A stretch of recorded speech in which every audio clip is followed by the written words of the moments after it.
মা, ওষুধটা খেয়ে নাও। না রে, আর ওষুধ খেতে ভালো লাগে না। জেদ করো না মা, ডাক্তারবাবু বলে গেছেন তোমার যেন ঠিক সময় মতো ওষুধ খাওয়ানো হয়।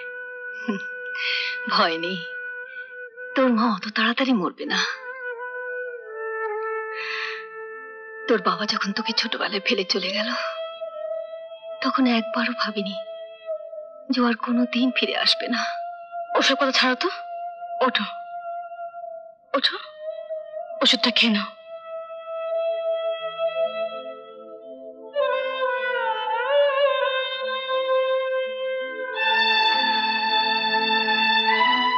আচ্ছা মা, তুমি তো জানো বাবা এখন কোথায়।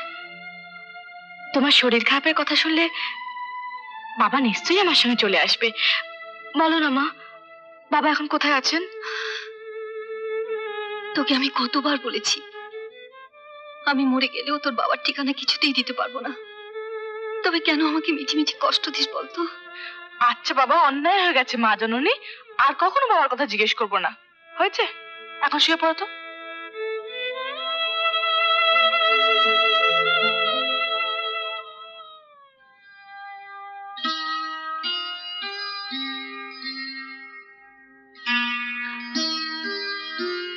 হ্যাঁ রে, এখন আবার কি লিখতে বসলি?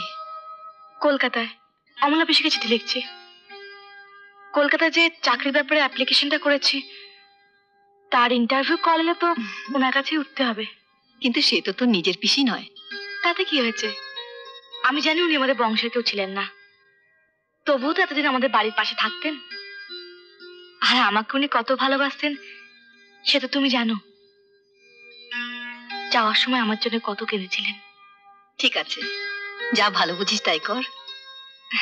তুমি চুপটি করে শো, আমি চিঠিটা পোস্ট করে আসছি। তার চেয়ে এসো দুজনে একটা চুক্তি করে ফেলি। বলো। বিপাশা আমার মেয়ে, মানে আমার একমাত্র মেয়ে, তার সঙ্গে তোমার ছেলে সুপ্রসন্নর বিয়ে দিতে হবে। তোমার ছেলের বিয়ে তুমি অন্য কোথাও দিতে পারবে না। আপনার ছেলে বিবাহিত, তার স্ত্রী আছে। আপনার ছেলে বিবাহিত, তার স্ত্রী আছে। আপনার ছেলে বিবাহিত, তার স্ত্রী আছে। এ বিয়ে সিদ্ধ নয়। কেন? সাক্ষী কি একটা পুরুষকে টাকে সাক্ষী দেবে, আর আমি যদি তাকে আরো বেশি টাকা দিই, সে আমার হয়ে বলবে সে এই বিয়ে দেয়নি। তার মানে এই বিয়ে আপনি মেনে নিতে রাজি নন? আজ এতদিন বাদে এই কথা উঠছে কেন? রাজি না হলে ওকে তার আগেই বলা উচিত ছিল। রমার গর্ভেও সন্তান। এটাও ঠিক তো, কপালে সিঁদুর, হাতে শাখা, অথচ কোনোদিন আপনার স্বামীকে আমি দেখলামই না। মেয়ে কোনদিন তার বাবার কথা জানতে চাইনি। প্রয়োজন মনে করিনি। কিন্তু সুপ্রসন্ন জানতে চেয়েছে। কি বলেন? সুপ্রসন্ন? হ্যাঁ, সে আমার কাছে স্বীকার করেছে যে সে রমাকে ভালোবাসে, তাকে বিয়ে করতে চায়। তার আগে যেন রমার পিতৃ পরিচয়টা তাকে জানানো হয়। সুপ্রসন্ন রমাকে বিয়ে করছে, তার বাবাকে নয়। আর তাছাড়া রমার জীবনে ওর বাবার পরিচয়টা একটা অভিশাপ। আমি তার সব, বাবা মা সব। অভিনয় করবেন না, তার আগে দুটো কথা বলে যায়।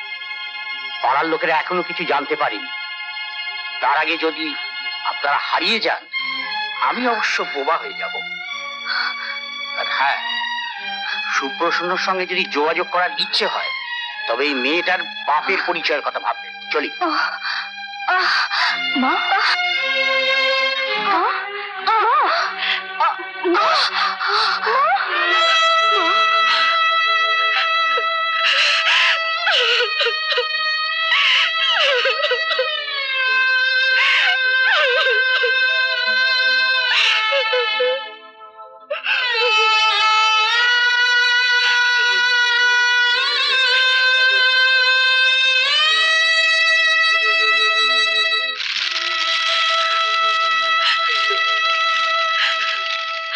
আমি বড় একা হয়ে গেলাম রে সোমা, আমি বড় একা হয়ে গেলাম।